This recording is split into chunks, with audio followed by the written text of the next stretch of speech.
Hello, my name is Brian Hoang. I'm a Canadian artist and I depict Vietnamese culture through my work. I'm here to talk about AI art today. Welcome to The Vietnamese. I'm your host, Kenneth Nguyen. Being part of a culture of nearly 100 million Vietnamese people in the world today comes with a lot of pain, proud history, and privilege. Join me as I highlight and explore the Vietnamese experience from all over. So you and I are sort of like kind of technophobes, Yes. and and I think a lot of people are not really up and up on technology, maybe a small percentage of the population. How can you explain this new AI tech from your point of view as an artist? Okay, so again, I just want to preface all this by saying I'm not a technologically advanced person. I'm slow to adapt to new technology and stuff. Totally admit that. But what I know of this is that I've seen it and I think it's pretty impressive. I've seen some of the stuff that it's been able to make and it's mind blowing. It's really hard to tell between sometimes it's really hard to tell between like an actual painting and what the AI can produce and what it can generate. And this is before all the legal issues, how I feel about it as an artist, just as a piece of technology. It's incredible. And I kind of hate to admit that, but it is. And a lot of the people pro AI on that side of the argument, they have a lot of good points. It's technology, you can't stop it. It is incredible. That's all I can kind of start with for now. But Yeah, and to preface the conversation that we're about to have, the reason I'm asking you about all of this AI stuff is not because you're a professional. I brought somebody in the professional ranks to talk about the tech side mhm. and what their opinion is on the intellectual property rights side. But I want to talk to you as an artist who understands the way you produce art versus AI and how that is perhaps in conflict, or if it actually is in union with the work that you will be doing in the next few years. That's why Yeah, I'm asking these questions with you today. yeah. For me personally, because I know a friend of mine, he showed it to me. He showed me the technology a few weeks ago, and he works in the gaming industry. He does concept art, and for him, I can see he uses it as a tool. What he'll do is he'll put in the prompts, he'll generate an image, and he'll get inspiration from that, and then he will add on to that. He'll add his own touch to it. The problem I have is what I mean, like even before we get into the copyright stuff, problem I have is when it's just produced en masse like this, and the people that are putting in the prompts are calling themselves the artists. I don't consider that very, correct because you're not really executing the art. You're just putting in the prompts. To me, that's more in line with like an art director. You come with a concept, you have an idea, and then you kind of tell the artist what to do. The artist in this instance being the AI. So when these people putting in the prompts are winning art awards that they didn't technically execute, they just instructed an AI to do it. That I find is a little problematic. You know what I mean? Like it's you didn't put in the work and the hours, the years really. Like speaking as an artist, we have you know learned, we've practiced, failed for years of our lives to get to where we are, and then to have someone swoop in, type in a couple of words. And I know I'm simplifying it. They come in and they re-prompt and this and that and the other thing, but still, you didn't execute it. You didn't spend years and years honing a skill, and then you're winning awards. And I'm not saying AI art isn't beautiful; it is, but I think if we're going to do that, you should have your own category. Yeah, yeah, it makes sense. It's two different sets of skills here. So why would you have them competing with each other? You know what I mean? Yeah, that nuance of separating, what can be done on a machine versus what can be done through a human's touch is Yeah. something that we into the future should really kind of differentiate and create categories for. Absolutely. But at the same time, now we have to ask, what is the actual award for, right? And I think in the early days, a few months ago, there was, I can't remember, I should know this, but what the award was given to the artist that created some rendition through AI. Is that award given to the artist for curating a vision, to execute a vision?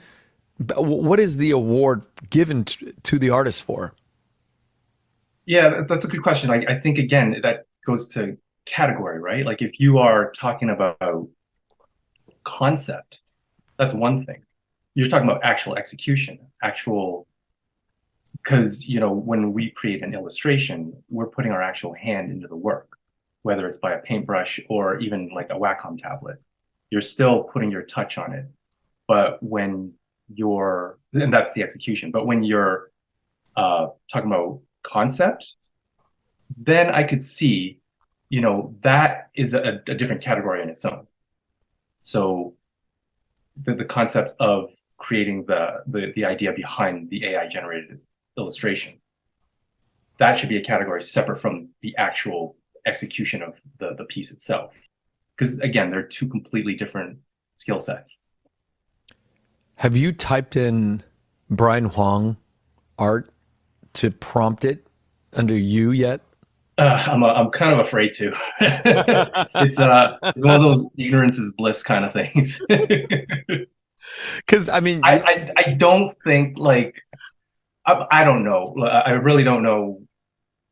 This isn't me trying to sound humble. I don't think I'm big enough to have anyone type my name into the AI in such a. But I mean, who knows? Like it scrapes every corner of the internet, and I've posted a bunch of stuff on social media, and I got a website. So I don't know, but I haven't personally done it. yeah. I'll let you do it, and you can get back to me. I know I was kind of afraid to do it. I was thinking about doing it, but I wanted to see. It was like one of those things where I just wanted to see if you did it. And the thing is this, your art is it's very unique. The colors are very unique, but it also is you, right? Like Yes. if somebody showed it something to me of one of your pieces. Oh, it's maybe because I've already gone through your whole catalog and seen a lot of your work, but I think that a lot of people who follow you could recognize that that's in this style of Brian Hoang, right? Whether you're big or you're not, you have it floating out there and it's scraping your website, Yeah. your IG, and all that. And it will produce things very eerily in the same way that you produce your artwork. Oh, absolutely. And again, I've seen some of the examples. I follow a bunch of artists on Instagram, and they've posted examples of people using their names in prompts. And you can, if you really look at it, it's kind of like what you were saying earlier. Like you might not have the eye for it, but I've studied these artists' work, so I can kind of see there's a bit of a difference. That's them, but not exactly them. Right. But it's still, you're still taking an aesthetic from something. And then this is when we get into the copyright stuff. Yeah. And we'll get into that. You know, Yeah. there's a funny thing. My brother and I we talk about this stuff all the time with the AI art. And he said that there was this artist, fairly well known. People started to prompt his name and it got him notoriety, right? It got him fame. It got him more notice than the normal, typical art buyer in his world. So he got more requests and he got more traction for his art. And, the idea of people now getting to know you more, not just through social media or the actual publicity and marketing that you drive, but now because of this, I think it's called Lenza or whatever, all of these things. Yeah. Lenza is promoting you in some weird way. And now people are buying more of the original art. So that's sort of like a positive thing. And then what he did is he complained about it. And then the people at Lenza took his name out of the prompt, that you can't prompt his name. Oh, And really? I don't know if it was done like as a lesson to the guy, but his traffic just died. So the debate now is, okay, well, Lensa or any AI thing could replicate in your style. But at the end of the day, if I wanted to buy the original Brian Huang, then now I know like that has opened up a corridor for me to know who Brian Huang is, right? So Yeah. that's sort of like the maybe the silver lining. Yeah, I mean, like with any debate, there are advantages and disadvantages. There's right and wrong on both sides of the argument. I see the positivities of AI art, but I also see the negativities of it. And that is a perfect example, which one I never even thought of is just he, him gaining all this traction through this new technology. And that obviously is for sure a silver lining, but by the same token, it can be misused so easily. If you put in a prompt, Brian Huang, uh, homophobic, racist, Mm. whatever, right? Now you're using not me, but you're using like my aesthetic to promote something that Wow. I am harshly against. And, it's, you just have to hope that never happens, but it's out there. It's like Pandora's box is open. So Do you think you'll ever begin to incorporate the use of AI with your production flow? I don't see me doing it in the immediate future. I'm someone who never says never. I have an opinion on these things as they're new, but like I said, I'm very slow to adapt to technology. So as of right now, I don't have any plans to. And I like the way I work. And if I were to ever use it, it would never be to just generate an image and that would be the final art. Right. Because then again, like then to me, I'm not an artist. I'm just an art director. I'm telling the artist, again, in this case being the AI, what to do. I'm not executing the art myself. So if I were to use it, I would probably use it the way my friend uses it. I was telling you about earlier. He does prompts and then he gets inspired by it. And then off of the images that he generates through his AI, then from there, he will create his own piece of work. That I might see me doing, but it will never be like a finished piece of art. It would cut down your time drastically, right? If you prompt something and you liked it and you're like, all right, well, I'll take a little bit of his, I'll take a little of that, Yeah, blend it all together.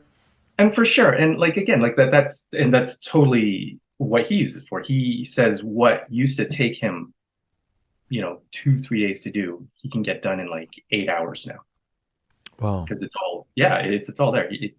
And for him, because he's not like in the fine art world, he's in the commercial world. He's a concept artist for video games and stuff.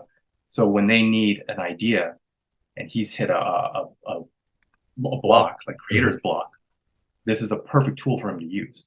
And same with me, like I get inspired by looking at other art, other artists. So what is the difference between me just prompting my own? But again, I would never present that as a finished piece. I would just use it as a inspirational board, like a jumping off point. And I haven't done it yet, and I don't know if I ever will. Uh, but I wouldn't be against it. Yeah, because I think, I mean, this is a really raw and crude analogy, but I'm just going to try to do it. To me, I feel, and I'm not an artist, I'm not a fine artist. So I think it's almost like, again, a very crude example, but it's like if you took lumberjacks maybe 200 years ago and they had these big saws and they're like sawing and then they get really bulky and they get their workout in and they're a league of their own. These lumberjacks are like very proud men and they're hacking away at these big sequoia trees, with each other, and they're brawny, and then they enter these competitions and they're very proud about doing it manually, and then along comes 100 years later a chainsaw, and the chainsaw just does it, and then the culture of the lumberjack and the contest and muscle men sort of just kind of diminishes or becomes something else. But you have a new way of doing it and it's just much faster. I mean, like 10 times faster, and they still get the job done, and it's safer.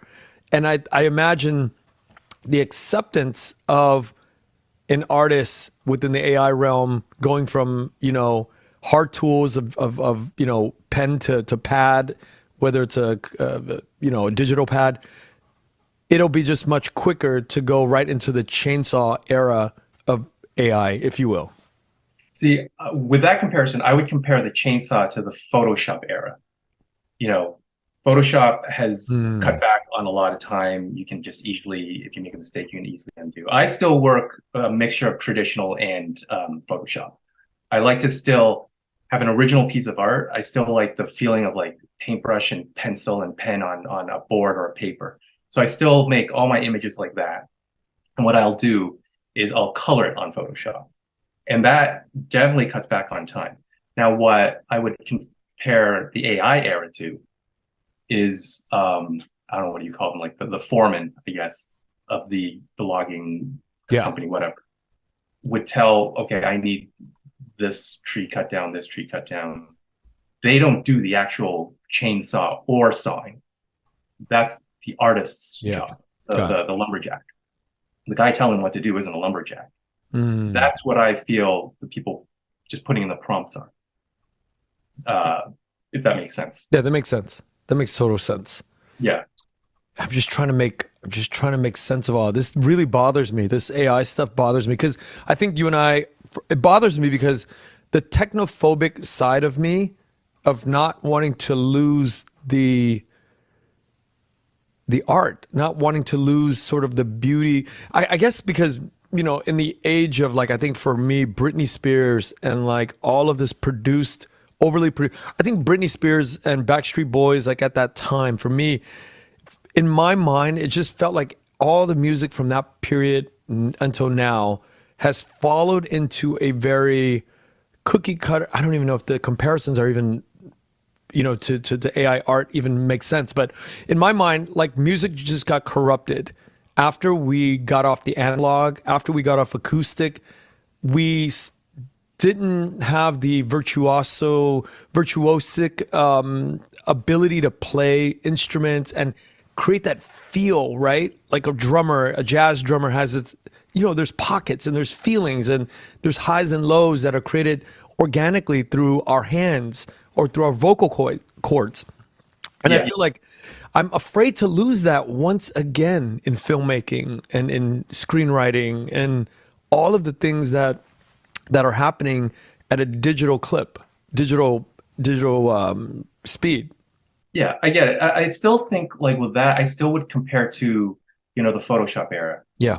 Like when we the ones, the musicians that don't play traditional instruments, but they use synthesizer, they use computers, they're still creating it. They're just using a different tool, a more advanced tool. They're still making it. Now that again with the AI, I would compare to someone telling them that, oh, I need you to write a song about I don't know, you broken hearts, whatever, right? That person, I need you to write a song or a commercial jingle.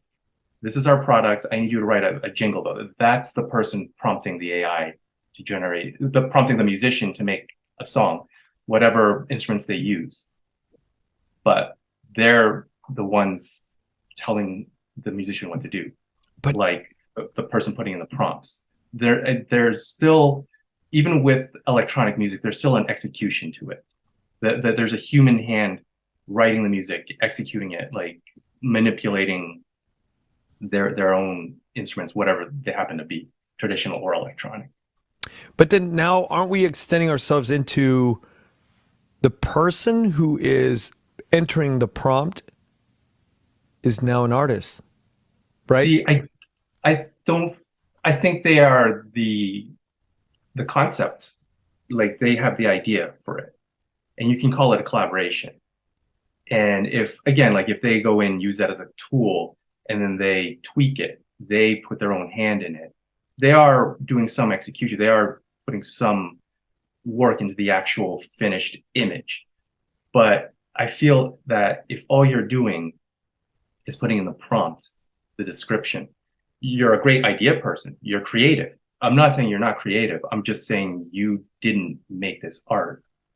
You you can't call yourself the artist. Maybe the author of the concept, the idea, that I can totally see an argument for. But the artist, I don't know, man. That's Damn, this is going to be such a hot topic going into the I next know. year. Because It's because I know that there's some guys out there that are reworking the prompt over and over and over and training their AI to produce a certain image that they want in their yeah, head, and there's a vision that this creative director yeah, sees, and ultimately they're morphing into becoming the artist. Now, the complicated part is they're morphing into becoming an artist on the backs of giants, on the backs of artists that have put in the time to do the work. And now it's like all of that work is uploaded and scraped yeah, by yeah. the quote unquote the new artist or the creative director who is morphing into an artist. He's using building blocks that come from the artists that have done the work throughout the last 100 years. And Yeah, yeah. that's the And tricky part. that's the problem I think a lot of artists have, myself included, is like I said earlier, we've gone through all the battles, the learning, the practicing, the 10,000 plus hours, as Malcolm Gladwell says. Yeah. And then it's just taken without consent, compensation, using like a lot of people have used the music comparison, right? You can't just take pieces of like a Stevie Wonder song and sample it without compensation, without credit. You read any liner note back in when CDs were a thing. You and me would understand that. Maybe some of the younger people not so much. But you read the liner notes, and track two on whatever samples this song written by Yeah. Stevie Wonder from this song by Stevie Wonder. It's out there. It's credited. It's compensated. But with this, it's not. It's just taken, and I do feel it is art theft. It's Mm, that was my we're next not. question. Yeah, I do. I think it is a form of art theft for sure. But how do you think that the world is going to be able to mitigate that? How do you think they're going to be able to put that in some legal framework?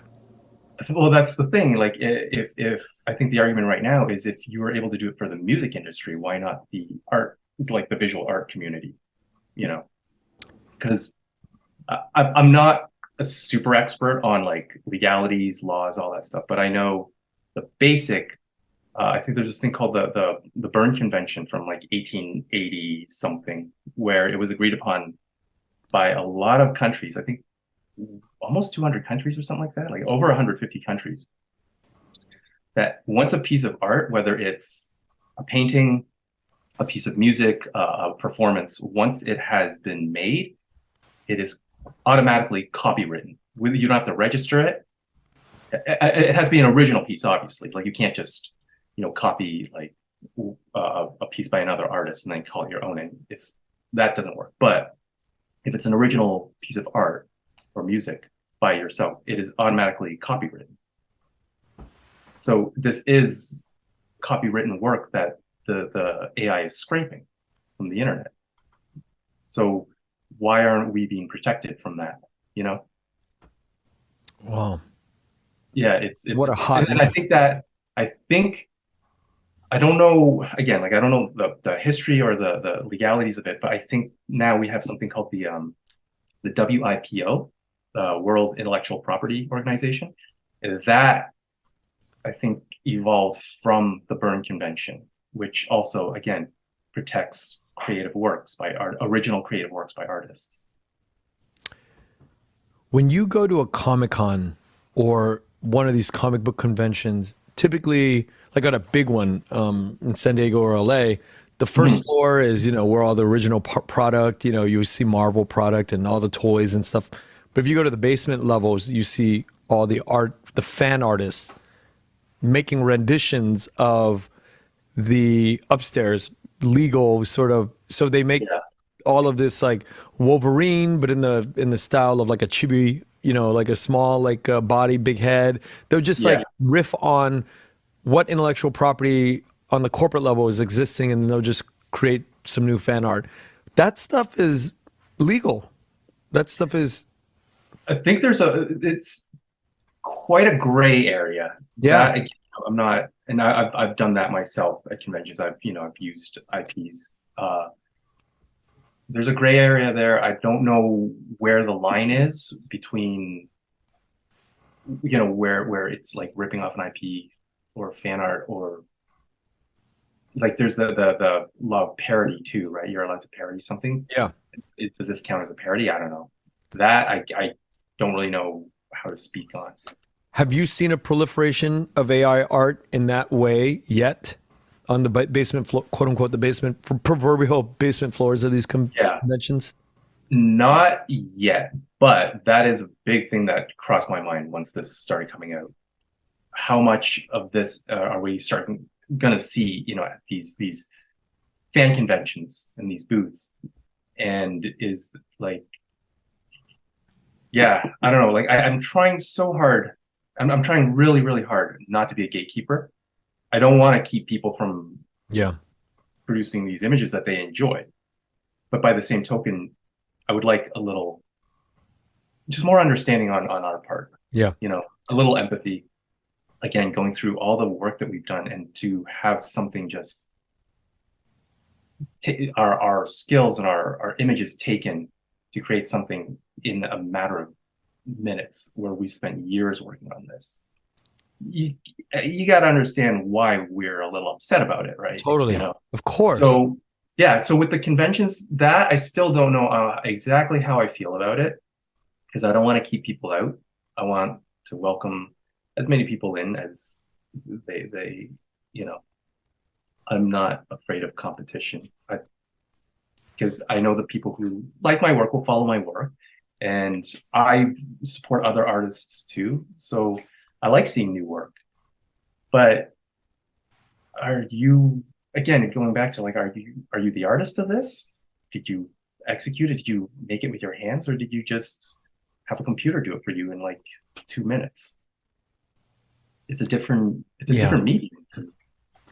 My brother and I, when it first started, my brother and I were thinking about doing landscape, right? Take, for example, Jabentan, which is the main market in District 1. Right. Yep. Just the facade of that, the OG original facade of it from the 70s, there's this sort of magical feel to, the people on bicycles at the time going around the roundabout. And I was like, hey, can you do me something? Can you prompt it to where we can get multiple feels of Jabentan? And in the beginning, he couldn't find it, because there was no prompt. And I Mhm. think after 2 weeks, he kept checking in, and then it showed up Yeah. because somehow it learned it, or somebody put it in, or I don't know what happened, but he figured it out. And they are just gorgeous pictures.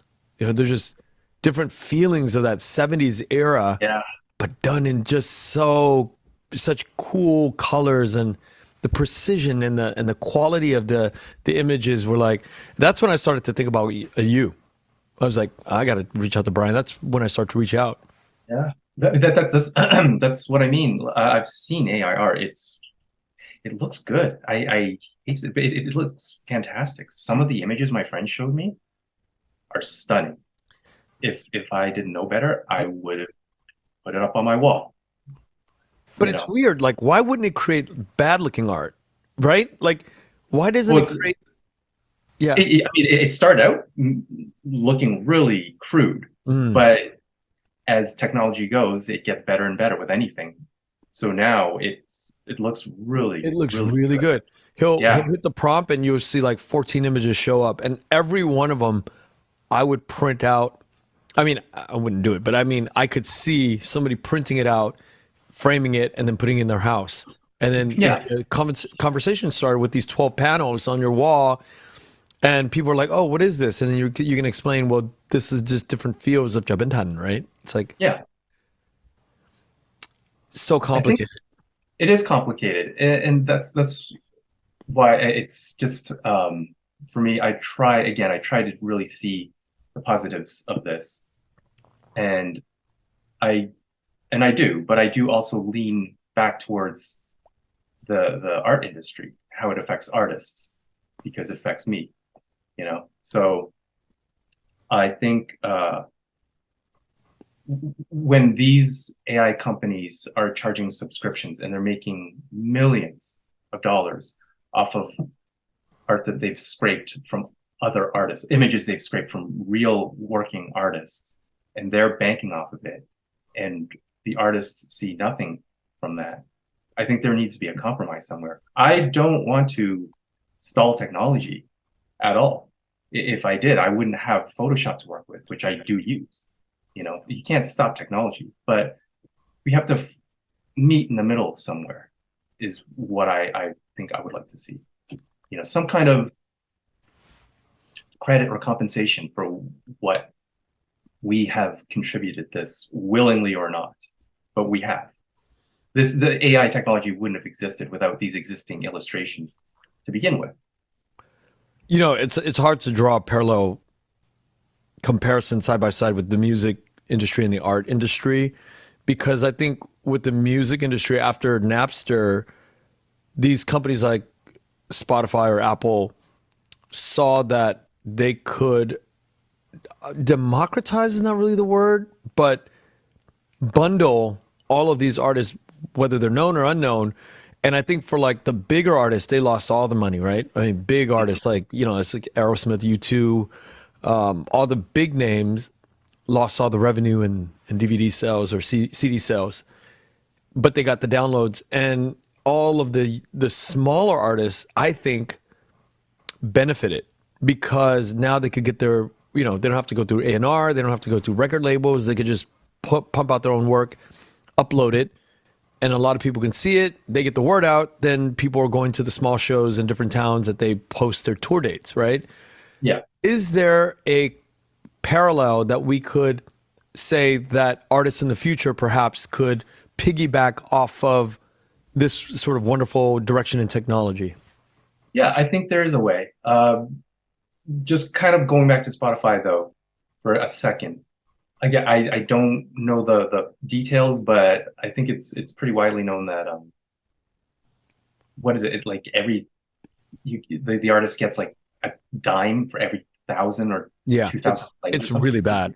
It's pennies. Like, come on, So I think there could be a model for sure. I think that's what the compromise is.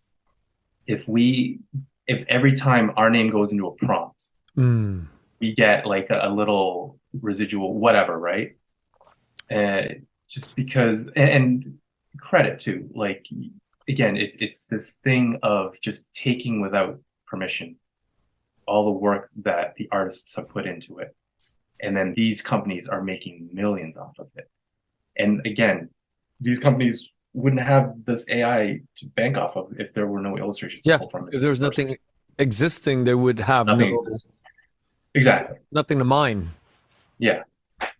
And I think, I don't know, like I find creatives in all industries now are corporations are just eating up. You go back to music artists, Spotify pays them pennies, and then they make money off of tour dates. But now Ticketmaster and Live Nation are eating all of that Oh up. Like how do you man, expect artists to survive and it's like we're thrive? all slaves to these big corporate masters, you know? We are. We are, and I don't know how the tide is going to turn back And speaking with like legalities too, like an artist does not have the time or the resources to fight to back. fight back. But what I read was what they could see happening is stock photo companies and stock illustration companies possibly trying to fight back against AI generated art because they have like the resources to fight back. They're a whole industry in themselves, and they're losing out to AI generated art as well. So there's that. I I don't know know what that this. means for us going Yeah. forward, but it's interesting to kind of think of what could possibly come from it. I wonder if there's any tech journals in art that is tracking the progress of this, or even legal journals that are tracking the legality of this intellectual property sort of scraping out there. Yeah, I don't know. Again, like there's I have read into it and I've talked to, my friend about it. And it's just so unpredictable right now. I think we really don't know where it's going to end up a year from now. You know, it's just still too new, I think. Yeah.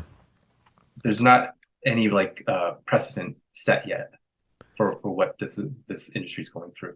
And you're not feeling any effect yet financially as a result of this No, technology? not yet. Because I feel, you know, this is why I'm really grateful for the people I do have following my work. Because I think they follow my work for the content, obviously, but knowing that it was made genuinely from a place that a person felt passionate about. You know what I mean? Yeah, I do. There's that There's an human connection. authenticity. Yeah. There's not that yeah, exactly. That's the perfect word for it. There's an authenticity. There's like the stuff I make, I really truly feel passionate about, and I think that's where a lot of people who support me want to feel as well. You know, you listen to music. I like certain artists because they talk about themselves, their experiences. There's a connection there, and an AI generated song might sound great, and I know knocking on the music, but when there's that extra layer of connection, knowing that a person came up with this, it's just so much more impressive to me, and there's more of a connection.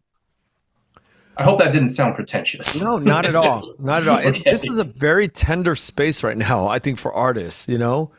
Mhm. It's a very touchy kind of like you're fucking with my bread kind of space, you know? Yeah, oh, for sure. 100%, man. 100%. It's again, like I'm not against technological advancements, and there is no stopping this. The cat is out of the bag, but I think there needs to be a middle ground. We can't keep letting these big tech corporations play us against each other.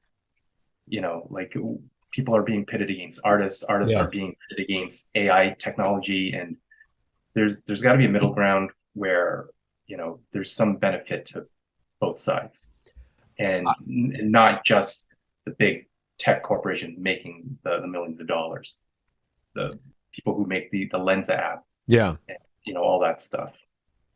I can imagine one day where one of these software programmers can figure out how to do a deep fake like with my face, my mannerisms, my speech patterns, and then they're going to have a prompt that will be able to just set up the 30 questions and then let it rip with another, you Uh, know, AI Dude, just I think yo, man, I think we're already there. I think it's out there. I'm pretty sure it is. Like these deepfakes are they're so crazy real. scary. Yeah, it's fucked up. Just seeing how convincing it is. Yeah. You know what I mean? It kind of like screws with your. Your head. Oh my God. It's yeah. I don't know. Again, maybe our generation isn't used to this technology moving so fast, but I find it very scary. You know, you talk about. I hate bringing this word up because it reminds me of that guy, but fake news. It's so easy to make it now with the deep fakes. They Yeah. can mimic your voice, they can mimic your face. Who's to say like they can just have you again misrepresent you, have you spout off like a bunch of like homophobic, transphobic, racist, misogynistic, whatever, and it looks and sounds like you. You know what I mean? You know why?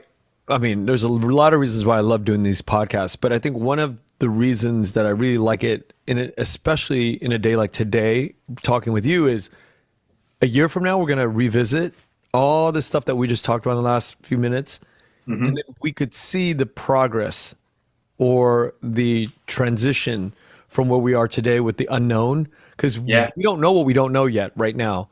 And I think another, you know, it couldn't even, it probably is not even a year. It's like another 6 months and I'll get you back on and we're like, holy shit. Can you believe yeah, we had that kind of conversation 6 months ago? And here we are today. I know. And we're gonna see what we got right and what we got wrong too. I don't see a whole lot of upsides for creators creatives like us, I only see downside sometimes, and I'm trying to not disempower my being when I think about the creation of art and because art and expression is beauty. It's just why are we going through life if we can't have these modes of expression, right? But then it all goes to AI, and these things are creating it. So where does the artist Yeah, class get left that's out? what I mean. So like when this is why I use the word artist and creator separately. Like again, going back to the prompt example I mentioned earlier, that is the person's idea. The person putting the prompt, I'm not saying they're not creative. They have an idea, they have a concept in their head. That's creative. But if you didn't execute the art, I'm sorry, I'm using that word execute so much. I'm sure your listeners are, we get it, execution, blah, blah, blah. But it's the only way I kind of know how to No explain worries. it Yeah. from my point of view. But you didn't actually use your own hands to make the art using whatever, like Photoshop, traditional, then you can claim maybe authorship of the idea and the concept. And you are the creator of the idea, but you did create the image itself. So that image was created by scraping the internet, which again goes back to my point of there's got to be a middle ground. We don't have to keep fighting back and forth because technology is always going to win out. Yeah, It, for sure. you know, then where does that leave this industry that's first of all not easy to get into, and then the people who have gotten into it have been really passionate about it, and now it's just being taken without any exchange. Right. So I just don't see it as being fair the way it is right now. I think there is an answer out there. There is a compromise out there. We just got to find it and hope both sides kind of are able to meet in the middle. Some entrepreneur is going to find it. I hope somebody's going to Yeah. find a fair solution for all of this and do it right. And yeah, and like again, like if I don't want to keep people out of creating images that they enjoy, but you gotta know, I don't know, you just gotta know where the categories lie. You know what I mean? Yeah. Yeah. Yeah. What other applications in the world of creativity do you see this sort of technology expanding into other than art? Mhm. But I mean, I guess the question is, what other areas in the creative field of visual exercises do you see this bleeding into? Well, like you just mentioned, it's going to lead into video animation. It's going to get to a point, I think, where an AI can basically write and animate Yeah. or deep fake, whatever, a full movie. And so now when that happens, where does that leave screenwriters, directors, camera operators? You're wiping out so Yeah. much of a giant industry. And I'm not saying that's going to happen anytime soon, but I could see it happening for sure. I think soon is like a year till it actually turns over. You know, You never know, man. yeah, Like this year is the going to be shit's coming. Yeah, the shit's coming so so fast. fast because the technology is there, the application, real uses is not there yet. But Yeah, the ability to do it, like if you needed to write a book and you need to form chapters and subheadings of the chapter, those things are you can do it now. I know. I like what is that AI GTS or Yeah, GPS or Chat whatever it's called? GPT, Chat Yeah, GPT, that. Oh, out of control. it is. So now we got, like authors, editors. I'd been writing a grant. My team and I have been working on a grant for a docu series that we're working on for April 30, and there's four producers working on it, and we split the work up, and literally we're like on a Zoom call for like 2-3 hours, a few times a week to work on this thing. So they'll split it up, they'll divvy it up, and they'll tell each other, well, we need this component, we need this section to be written in. give us a distribution plan for this type of thing. So I go into Chat GPT and it breaks it down Yeah. beautifully. And I just go in and tweak it to add our name or our project name in it. And Yeah. it cuts 90% of the work completely out. It's already here now with Chat GPT. Yeah. And that's what I mean. Like there are definite benefits to using this AI technology for sure. You can prompt something for inspiration. You need like a certain thing to use as reference. You can prompt it. But when you are creating that image and then presenting it as a final piece of art without ever putting your own hand into it and then banking off of that, uh, you know, that's where I kind of have a problem. Yeah, it's murky waters. Yeah, you're making money off of something that you kind of didn't really do. You had the idea for, but you didn't really make it. You told a computer to make it. Damn, that's like the line of the sand. I really am curious to know where this is all going and what Yeah, country is going to take up the I flag know. to run this, into legislation to make it sort of all fair, right? This is when you need the government to really jump in and be referee. Oh, for sure. Like, there's got to be some regulation. There's also, I think I think there's this law that allows you to create AI, and it's completely legal for research purposes for it to like learn AI development, but you're not allowed to monetize the final product. So what one of the AI application companies have done is that they hired a third-party research firm to do all that, but because they own it, they monetize the end product. So technically, it's they found a loophole. Wow. Of Yeah, course. yeah, I don't know the details of it. I can't remember which. It's one of the more famous, one of the bigger ones out there right now. But yeah, Going forward in 2023, since we're at the start of it, are you thinking of anything? Does it slow you down, like emotionally, mentally? Is it fucking with you to know that the this AI is, stuff.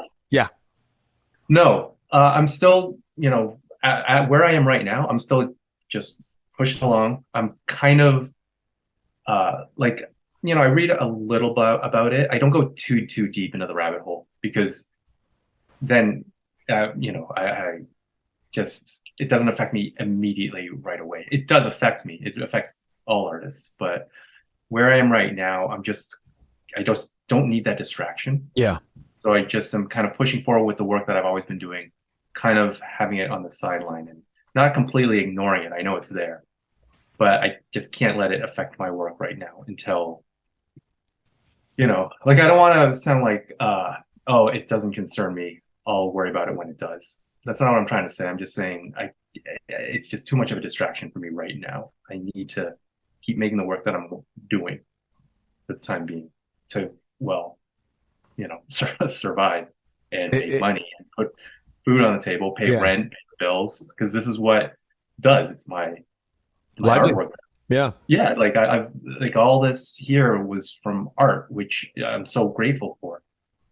And to have something eat into that again, like it's not fear of competition, but it's fear of something so massive on a big Yeah. grand scale, stealing an entire industry, not from an individual, but from an entire industry. It's really threatening. It is. Yeah. Well, hopefully we can revisit this in a few months and there's progress to be made, whether it's the technology or the legislation. And, I want to plant the seed here. I want to Yeah. keep up with this because you're one of the artists that I love and adore your work. And, Thank you. I want to see if there's any more development that we can talk about in the future. I And, appreciate that, man. today Thank we you. start here. Yeah. Yeah, I get yeah, we're gonna see. We're definitely and it's gonna go fast too. Yeah. Technology's fast. It's fast. So it might not be a year. It might be 3 months that we're back here and we're like, holy shit, Brian, can you believe like the Yeah. last three And months? my answer will be like, no, I can't fucking believe it. Brian, thank you so much, man. Today was fun. Of course, man. Yeah, of Scary, but course. Always a fun. Yeah. pleasure. Yeah. Always a pleasure to be on your show. Appreciate you having me on again. Of course. Happy New Year. Happy chúc mừng năm mới. Chúc mừng năm mới. Chúc mừng năm Yep. mới. Thank you, Brian. My pleasure, man. Take care. Thank you for listening to The Vietnamese with Kenneth Nguyen. The Vietnamese is produced by Brittany Tran. Special thanks to Jane Nguyen, Catherine Nguyen, Tina Pham, Sydney Jamie, and Christo Trin. Please find us on Instagram, Facebook, and TikTok at The Vietnamese Podcast. You can also find us on YouTube, where you can subscribe, like, and comment. Please rate and give us a review wherever you find our podcasts.